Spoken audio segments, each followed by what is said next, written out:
দিল্লিত বুঝি না পায় গড়াখহনের কথা, দিল্লিত বুঝি না পায় গড়াখহনের কথা। ভাই এই কথা মন্তব্য করলেন দুপুরের সাংসদ রকিবুল হোসেন। তো বুঝাও, তুমি তো সুন্দরভাবে হিন্দি কইতে পারো, গড়াখহনে কি তুমি দিল্লিত বুঝাও। তুমি ক্যারাম বোর্ডের কথা বুঝিয়ে দিছো, ক্যারাম বোর্ড কেমনে খেলতে লাগে। এখন গড়াখহনের কথা তুমি বুঝিয়ে দাও যে गौरखोइने का मतलब होता है कि नदी का जो माटी होता है वो ऐसा गिर के पानी में पड़ जाता है और आदमी का घर भांगता है, भांगते भांगते भांगते पिछुआ ले जाता है और नदी का माटी पानी में गिरता है, नदी जा रहा है। बुझे कोई दाओ ना ওটা কইতে পারবে না। মানে গড়াখহনের কথা দিল্লি বুঝি না পায়, এই মন্তব্যটা করছে রকিবুল সাংসদ। তাহলে বুঝিয়ে তো লাগবো না যে गौरखोइने কি भाई। तो हिंदी तो कब ओखाने जे नदीर का माटी पानी में जाता है और उधर का घर बाड़ी बांध के पैसिया जाता है। आदमी लोग कुथाय रहता है, जगह नहीं पाता है। हिंदी देखो अलग गौरखोइने कथा। और गौरखोइने का मतलब होता है कि नदी का कासार है, कासार का माटी टप टप के पानी में जाता है तो वहां पे नदी होता है। আমরা বুঝে কইতে লাগবো। ক্যারাম বোর্ডের কথা কইয়া যদি বুঝে দিতে পারে ক্যারাম বোর্ড কেমনে কি জিনিস পার্লামেন্টে যে কইতে পারে, তাহলে গড়াখহনের কথা বলে দিল্লি বুঝে না।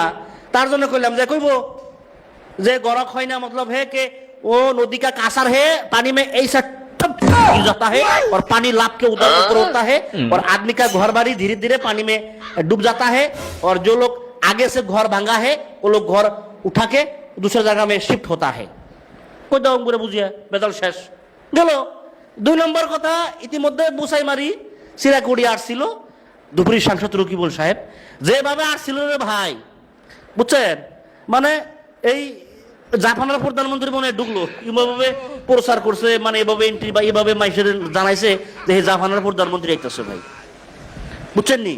আর শুনলাম সিরাগুড়ি বাজারে 10 লাখ টাকা দিছে ওই যে কোন কোন ব্যাপারের বলে হুটকি মাছ বেচা অসুবিধা হয়, হুটকি মাছ বেচবার গেলে তল দিয়ে পানি হয়, বৃষ্টি পড়লে হুটকি মাছ ভিজা যায়, হুটকি মাছ বেচবার নাকি 10 লাখ টাকা দিছে ভাই।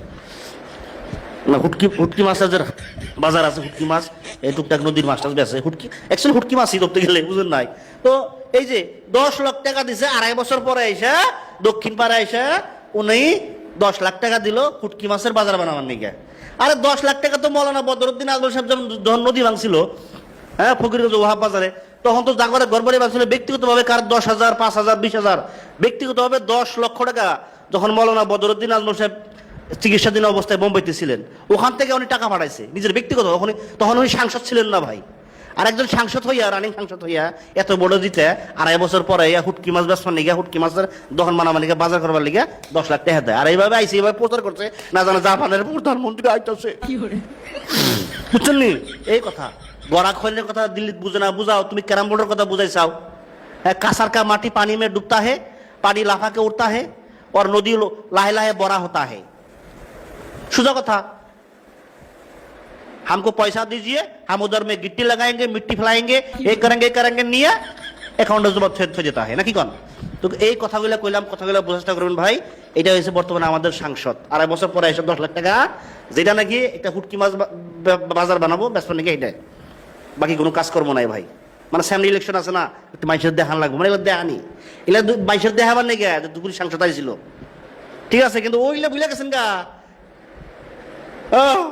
শ্যালোনা সাফিয়া, এরপরে জনগণ সবাই শেয়ার করবেন ভিডিওটা। ধন্যবাদ।